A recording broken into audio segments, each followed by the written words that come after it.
Sir cinema hit అవి వచ్చిన తర్వాత చాలా చాలా ఎక్కువ మీమ్స్ వచ్చాయి. అంటే పిఆర్ టీమ్ కిరణ్ చాలా అమాయకుడుగా కనబడతాడు కానీ పిఆర్ టీం చాలా గట్టింది, పిఆర్ టీంతో హిట్ కొట్టారంట. దాని మీద మీ స్పందన? పిఆర్ టీంతో హిట్ కొట్టేటట్టు అయితే ప్రతి సినిమా అందరూ కొట్టాలి కదండి. అంటే నేను అదే అంటానండి, ఎప్పుడు ఏదో సక్సెస్ వచ్చినప్పుడు ఎవరో ఒకరిని ఏదో అనాలి, ఒక మాట అనాలి అన్న థింగ్ అయితే అనద్దండి.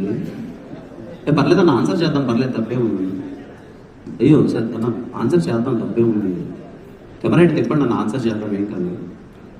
అంటే అన్న వినండి అన్న, పర్లేదు అన్న వినండి పర్లేదు. అంటే నేను ఏమంటానంటే అన్న, ఏ సినిమా పిఆర్తో ఎవరు ఎంత రుద్దినా ఏమో మనం ఆడియన్స్ దాన్ని రెస్పెక్ట్ చేద్దాం. ఒక సినిమా వచ్చి వాళ్ళు ఇంటిల్ల పాది సినిమా వచ్చి చూసి ఇంత రెస్పెక్ట్ ఇస్తున్నప్పుడు కనీసం వాళ్ళకన్నా గౌరవిద్దాం. ఏదో ట్విట్టర్ అకౌంట్ ఉంది కదా అని ఏదో పెట్టేయాలి అన్నదైతే నేను నమ్మను. And particularly Chennai love story సినిమాకి మీరు ఎక్కడైనా చూడండి, మ్యాట్నీస్ కానీ ఫస్ట్ షోస్ కానీ 60% ఫ్యామిలీస్ ఉన్నారు. వాళ్ళు ట్విట్టర్లో ఉంటారా? వాళ్ళు ట్విట్టర్లో అయితే వెళ్ళరు కదా, వాళ్ళు మౌత్ టాక్తో చూసి వెళ్తారు కదా. అంటే అదే అనిపిస్తుంది అన్న. అంటే ఏదో ఒకటి అనాలని ఎప్పుడు ఏదో ఒకటి అనడం అన్నది వెరీ వెరీ ఈజీ, కానీ దాని వెనకాల ఏదో సక్సెస్ వచ్చినప్పుడు ఇంకేదో ఒకటి అనేసేయాలి. నాకేం కొత్త కాదన్న, 2 సెకండ్ సినిమా దగ్గర నుంచి మొత్తం అంతా చూసుకుంటూ వచ్చాను. నాకు తెలిసిన ఒకటి, కష్టపడాలి, నిజాయితీగా ఉండాలి, అదే సక్సెస్ వస్తుంది. దేనికి కంగారు పడదు. అంటే నాకైతే కొత్త కాదు, నాకు తెలిసి కూడా నాకు ఈ సినిమాకి ఓకే కంటిన్యూస్ వరుసగా 3 సినిమాలు హిట్లు పడుతున్నాయి, ఏదో ఒకటి వస్తుంది. బట్ నాకు కొత్త కాదు. ప్లీజ్ దయచేసి ఆడియన్స్ని రెస్పెక్ట్ చేయండి.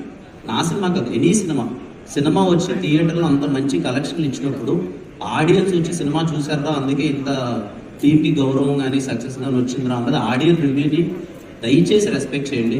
ఊరికే ట్విట్టర్లో ఈ సక్సెస్ ఎందుకు వచ్చింది, దీనివల్ల వచ్చింది, దానివల్ల వచ్చింది ఏదైతే ఉంటుందో అలా అయితే నేను ఏమంటానంటే, అందరి దగ్గర కోట్ల డబ్బులు ఉంటాయి, అందరి దగ్గర నాకు తెలిసి అందరికన్నా నా దగ్గర తక్కువ ఉంటాయి, చాలా కోట్ల డబ్బులు ఉంటాయి. అలా అయితే నిజంగా అన్ని సినిమాలు 200 కోట్లు 300 కోట్లు రావాలి. సో పిఆర్ అన్న థింగ్ అన్నది ఎప్పుడు దయచేసి ఊరికే అనాలని అయితే అన్నాను. It's my sincere request. Thank you so much to all the media. Yes, so Chennai Love Story me theatres లో ఉంది, వెళ్ళి చూడండి. స్టీవెన్ కి అండ్ నివేకి ఇంకా ప్రేమను పంచండి. Thank you. Today our TRO sir, SK media Suresh garu and Vamsi గారు అండ్